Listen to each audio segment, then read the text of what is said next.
Bueno, en esta presentación vamos a hacer una breve reseña sobre lo que es el proceso de punzonado. Particularmente se trata de un proceso de corte por cizallado en el cual la herramienta impacta sobre la chapa a cortar, la cual se encuentra apoyada sobre una matriz. En definitiva, es un corte en el cual nosotros vamos a depender de un herramental, en este caso un punzón y una matriz, que por un esfuerzo mecánico lo que va a hacer es separar una chapa en la cual a nosotros nos puede interesar tanto lo que tiene que ver como el tejo o punzón, como también nos puede interesar hacer un orificio sobre esa chapa.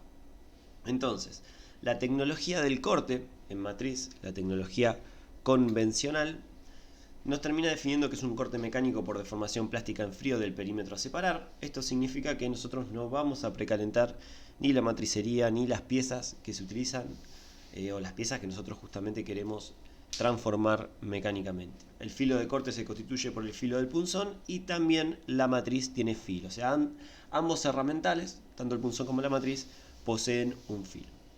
El perímetro de corte, esta es una gran ventaja que tiene este proceso, es que el perímetro de corte puede tener una forma arbitraria. Esto significa que nosotros podemos hacer perímetros circulares, rectangulares, cuadrados o con formas muy diferentes que lo separan, por ejemplo, del sistema de agujereado convencional con una herramienta, por ejemplo, con una broca, ¿no? La ventaja que vamos a tener también con este proceso es que vamos a poder fabricar un gran número de piezas iguales, lo cual esto lo va a diferenciar, por ejemplo, de los procesos como hemos visto anteriormente de corte por chorro de agua o corte láser, por ejemplo. Se aplica a chapas o flejes con espesores de hasta un espesor determinado. En este caso nosotros hemos podido recabar que un máximo podríamos denominarlo en 12 milímetros. Pero bueno, acá observamos una limitación del proceso que tiene que ver también con la capacidad en lo que tiene que ver con cargas y resistencia mecánica de los punzones para poder hacer un orificio en una chapa, por ejemplo, de acero con un espesor mayor a 12 milímetros. Y los equipos que se utilizan para poder darle movimiento al punzón respecto a la matricería son prensas de cigüeñal o excéntricos que generalmente se los termina denominando como balancines.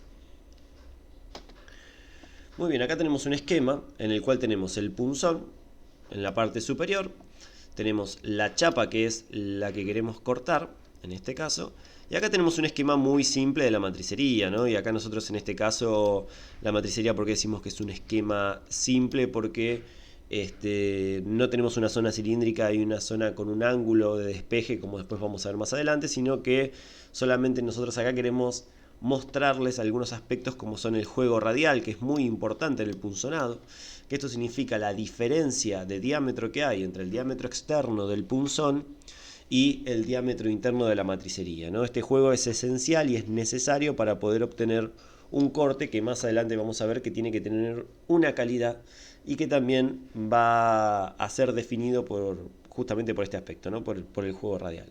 Entonces, los elementos básicos de una matriz de corte son el filo del punzón, que en definitiva queda definido por el perímetro del punzón, el filo de la matriz, que queda definido por el perímetro de la matriz, y la diferencia entre el diámetro externo del punzón y el diámetro interno de la matricería. ¿Está bien? Ese es el juego diametral cuando analizamos los diámetros. También podemos analizar el juego radial, que en definitiva va a ser ese mismo valor dividido por 2. Nosotros vamos a analizar en la diapositiva siguiente qué es lo que sucede con el material, ¿no? Si nosotros nos paramos desde el punto de vista del material y queremos analizar qué es lo que físicamente le sucede cuando nosotros lo queremos punzonar, podemos analizar la gráfica siguiente. ¿Qué es lo que vemos? Que a medida que el punzón intenta cortar la chapa, lo que va a suceder es que podemos dividir esta situación en 4 etapas, ¿no? La primera etapa es de deformación elástica. Eso significa que desde el origen hasta el punto A, si nosotros retrotraemos el punzón, es decir, lo levantamos, lo que vamos a ver es que vamos a tener una recuperación elástica del material y efectivamente no vamos a haber hecho ningún trabajo de deformación permanente. ¿Está bien? Ahora bien, si nosotros seguimos avanzando ya vamos a alcanzar el periodo de fluencia del material, con lo cual acá ya estamos en deformación permanente, y esta segunda etapa de deformación permanente va justamente del punto A al punto B.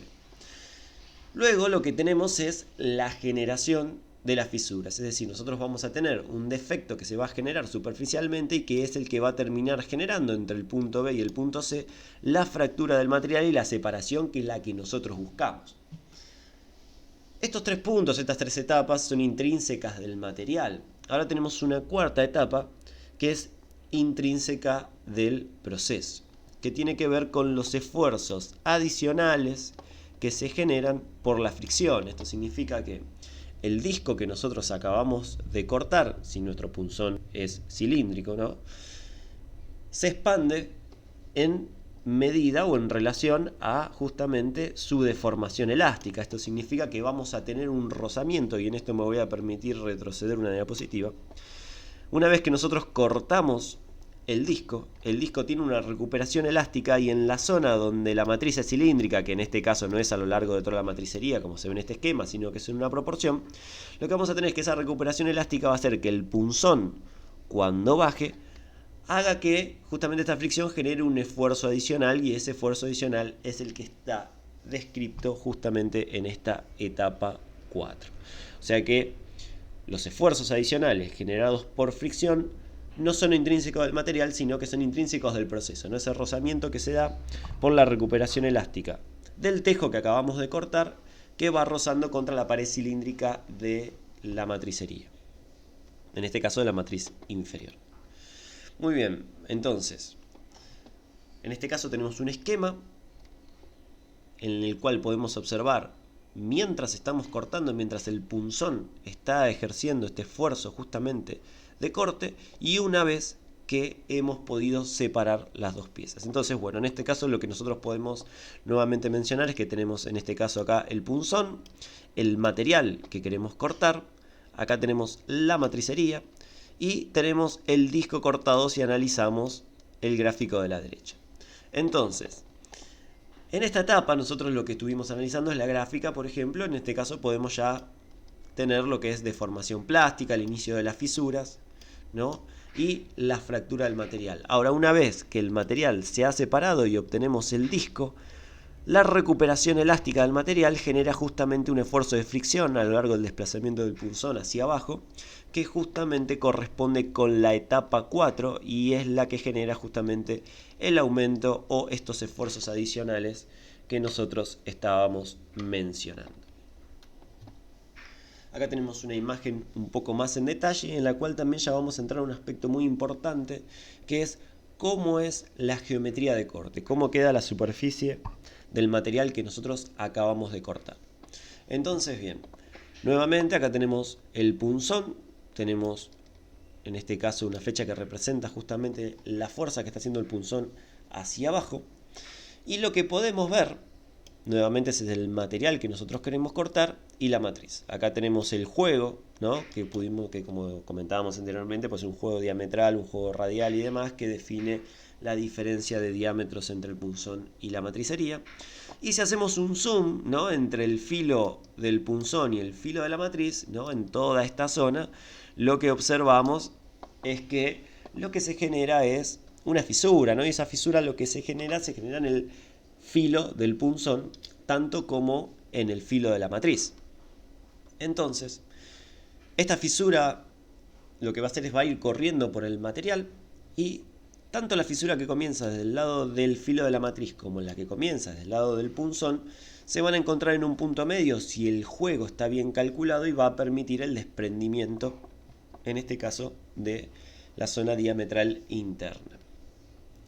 Entonces, lo que nos queda definido, y esto es muy importante desde el punto de vista del proceso, es que el diámetro del punzón lo que va a definir es el diámetro del orificio que nosotros vamos a realizar. Ahora bien, el diámetro de la matricería, como ustedes pueden ver acá, el diámetro de la matricería es la que define el diámetro del punzón o el diámetro del tejo que nosotros queremos lograr. Entonces, si con el proceso de punzonado nosotros lo que queremos generar es un tejo, el diámetro del tejo va a quedar determinado por el diámetro de la matriz. Si nosotros lo que queremos generar es un orificio en una chapa, entonces nosotros ese diámetro va a quedar definido por el diámetro del punzón. Entonces, en función del proceso que nosotros queramos realizar, que es o fabricar un tejo o generar un orificio, tendremos que tener en cuenta si lo que necesitamos ajustar es el diámetro del punzón o el diámetro de la matricería. Una vez que definamos uno de ellos, el correspondiente sucesivo va a quedar definido por el huelgo que necesitemos en función de la dureza del material que se quiera cortar y también del espesor de la chapa con la que estemos trabajando. Una vez que nosotros definimos eso, lo que nos interesa, lo que nosotros tenemos que tener en cuenta es cómo queda la superficie que nosotros acabamos de deformar plásticamente. Y entonces vamos a tener una zona de deformación plástica que en esta gráfica está definido como zona de penetración o hundimiento. Tenemos una zona de deformación plástica en esta zona. Luego lo que tenemos es una zona bruñida o zona rectificada o zona lisa, como podemos ver en el diagrama. Y luego tenemos la zona de fractura correspondiente, justamente al recorrido que hizo la fisura entre el filo de la matriz y el filo del punzón. En función de la ductilidad que tenga el material y del juego que hayamos seleccionado, también vamos a tener una rebaba, también que es justamente esta altura que nosotros tenemos seleccionada acá en este plano. Estas 4 zonas van a variar principalmente en función del espesor que nosotros estemos trabajando de chapa, de la dureza que tenga esa chapa, de la dureza que tenga el material y del juego diametral o radial que estemos utilizando para esos punzones. Estas 4 características combinadas lo que nos van a definir también es la calidad de corte que podamos obtener. Y a su vez también va a influir en los esfuerzos. Entonces es importante en este caso que entendamos o que comprendamos cómo es el mecanismo de corte y a su vez también cómo queda generado con estas 4 etapas o superficies que hemos visto. Bien, ¿cómo es un herramental? El herramental, en este caso, nosotros tenemos un esquema en el cual podemos observar portapunzón, en este caso, podemos observar el punzón, que va a ser el encargado del corte. ¿Dónde está el material que vamos a cortar? El material que vamos a cortar, en este caso, este fleje o lámina, es el que encontramos aquí abajo. ¿Cómo defino dónde quiero realizar el orificio? En este caso podemos ver que tenemos un tope acá o limitador. En este caso que lo que nos va a definir es hasta dónde avanza la chapa. Bueno, como ustedes sabrán, nosotros cuando queremos utilizar o queremos hacer en este caso un dispositivo mecánico en un punzonado convencional, para poder centrar, en este caso, el punzón o colocarlo justamente en la posición en la que nosotros queremos hacer el orificio, tenemos estas guías, ¿no?, que son las que van a definir en la matriz donde queda alojada, en este caso, la chapa que queremos cortar. Y a su vez, el punzón, su desplazamiento queda definido por esta guía, ¿no?, que en este caso acá va a quedar definido el desplazamiento lateral del punzón, queda restringido por el uso de la guía y a su vez todo este mecanismo queda sujetado por tornillos y a su vez alineado por estas espigas de alineación. Entonces, bueno, acá tenemos un esquema sencillo de cómo es el herramental para punzonado. Ahora vamos a ver, lo que vamos a ver es este mismo herramental cómo queda sujeto a el balancín. Entonces podemos ver que la parte inferior se fija con chaponetes, en este caso a la bancada del balancín, y la parte superior va a quedar fijada por este dispositivo que a su vez tiene un prisionero que no tenemos definido con, en este caso, la letra B. Entonces tenemos una idea acá mecánicamente en un esquema para un punzonado convencional cómo es el herramental. Este video vamos a culminarlo aquí y vamos a continuar en un video subsiguiente viendo un poco más en profundidad cómo es la calidad del corte y trabajando un poquitito más sobre lo que tiene que ver con las 4 zonas que se generan de deformación, la zona bruñida, de fractura y rebaba en función de los juegos y el tipo de material con el que estemos trabajando.